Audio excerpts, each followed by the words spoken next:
quelques semaines, j'ai pu lire le livre The Hard Thing About Hard Things de Ben Horowitz. Et devine quoi? Eh bien, ce livre m'a donné l'idée de faire cette vidéo. Alors, pour te remettre un petit peu dans le contexte, Horowitz partage dans ce livre ses expériences dans la construction et la gestion d'entreprise, y compris ses échecs et les leçons qu'il en a tirées. Il offre carrément des conseils pratiques sur la gestion et comment éviter les erreurs qu'il a déjà fait. Alors, par exemple, dans ce livre, il offre des leçons tirées de l'expérience réelle d'un entrepreneur ayant connu à la fois des succès et à la fois des échecs. Il fournit des conseils pratiques pour gérer une entreprise. Alors là, tu vas te dire, mais où tu veux en venir, Alexis? Eh bien, ça m'a fait penser à une chose. Des personnes ont consacré des années à faciliter la vie des gens en partageant leur expérience à travers quelques jours de lecture. Et c'est à partir de là que j'en suis venu à la conclusion que des gens investissent des années et parfois même beaucoup d'argent pour faciliter la vie des monteurs vidéo avec les plugins. Des années de lignes de code pour créer des plugins qui, par exemple, permettent de mettre des transitions en 2 clics ou de monter automatiquement une vidéo multicam. Et ça, sans rien faire. Vraiment, c'est un truc de fou. Mais le problème, c'est que je me suis rendu compte qu'en baladant sur YouTube, eh bien, tout le monde parlait principalement que d'un plugin, Premiere Composer.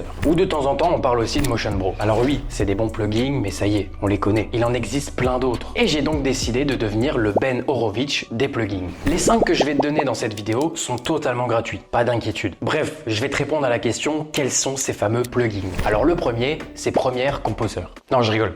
C'est pas celui-là. Le premier, c'est SoundQ. Alors cette entreprise qui s'appelle Pro Sound Effect a récemment créé un plugin avec plus de 2000 effets sonores et un peu plus que 100 musiques libres de droit. Et voici comment ça fonctionne. Alors je vais te montrer. J'ouvre l'application SoundQ. Voilà, je cherche par exemple, on va chercher un whoosh. J'ai plus qu'à sélectionner le son que je souhaite. Je clique sur l'icône juste ici et le son est envoyé directement dans Premiere Pro. C'est un petit peu comme tous les plugins, ça me permet d'aller beaucoup plus vite. Au lieu d'aller chercher une musique, télécharger, l'importer dans mon fichier et ensuite la glisser sur ma timeline. Enfin bref, perte de temps monumentale, alors que plein de plugins existent pour ça. Limite, ce plugin pourrait aller dans la vidéo comment monter 6 fois plus vite, que je tourne juste après. Donc n'oublie pas de t'abonner. Ah oui, et c'est pas tout. Ce plugin SoundQ te permet d'accéder à Free Sound. Et cette extension va te permettre tout simplement d'importer tes propres effets sonores. En gros, c'est un plugin tout en un qui est ultra pratique. C'est vraiment un truc de dingue. Ah oui, et je sais pas si tes clients te le demandent, mais si c'est le cas, est-ce que tu en as pas marre de faire les chapitrages pour les vidéos YouTube à la main? Je pense que la réponse c'est oui, alors je vais te présenter le deuxième plugin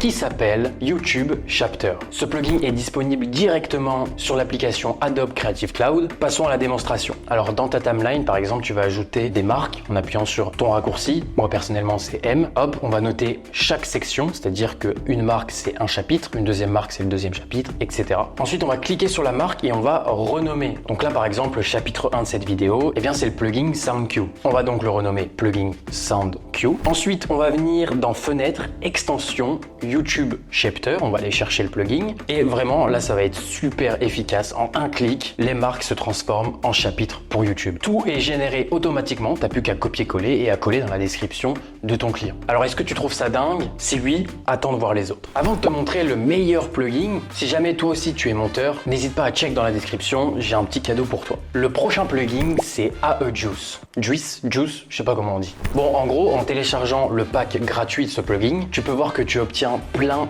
d'éléments. Tu as des transitions, tu as des icônes. En totalisant tout ça, tu as un peu plus de 100 assets gratuits à implémenter direct dans ton montage vidéo. Et une fois installé, alors regarde comment ça fonctionne. Tu vas ouvrir AEJuice Pack Manager via fenêtre extension. Tu te connectes et ensuite tu as accès à tous tes assets gratuitement dans ton logiciel. J'avoue, celui-là, il ressemble un peu beaucoup à Premiere Composer. Avant de te montrer le meilleur plugin qu'il faut absolument utiliser, je vais te parler du quatrième, qui est tout simplement Film Impact Transition. Comme son nom l'indique, c'est un plugin pour les transitions. Alors celui-ci est payant, mais tu peux l'essayer gratuitement pendant 30 jours et obtenir 4 transitions gratuites à vie. Alors je vais te les montrer. Tu as le Blue to Color, ensuite tu as le Flash, le Push et le Roll. Alors comment l'utiliser? Eh bien par exemple, on va venir sur Premiere Pro, on va appliquer la transition entre les deux rushs, hop, on glisse dessus et voilà le résultat. Rapide, simple, efficace. Ah oui, et petit truc en plus, tu peux aussi aller personnaliser les réglages dans le panneau Effets. Tu cliques sur la transition, tu vas dans ton panneau Effets et puis tu peux ajuster tout ce que tu veux. Bref, est-ce que tu es prêt pour le meilleur plugin que tu dois absolument utiliser. Il s'appelle Copypasta. Alors je vais juste te montrer, j'ai même pas besoin de t'expliquer. Regarde, quand tu veux importer une image en PNG par exemple, tu viens faire un clic droit, tu viens l'enregistrer, ensuite tu viens chercher le chemin où tu veux enregistrer cette image. Une fois que c'est fait, tu attends qu'elle se télécharge, tu viens la glisser sur ta timeline, et ben ça, tout ce processus, c'est fini. Avec Copypasta qui est en plus gratuit, une fois que tu l'as installé, et bien regarde, tu as juste à aller sur Google, tu viens faire un clic droit, tu viens copier l'image et ensuite tu viens sur Premiere Pro et tu appuies sur coller dans Copypasta. Et boum, ça se met automatiquement sur ta timeline. C'est un truc de fou. Ah oui, et plus besoin d'enregistrer les fichiers. Il te crée automatiquement une copie dans ton fichier source. Comme je te l'ai dit tout à l'heure, les créateurs de ce plugin, c'est des Ben Horowitz. Vraiment. Bref, voilà, je t'ai montré 5 plugins. J'espère que ça t'a plu. En tout cas, n'hésite pas à me le dire en commentaire. Et moi, je pars sur le tournage de la prochaine vidéo YouTube qui va envoyer du lourd. Bref, c'était Alexis. On monte ensemble. Ciao.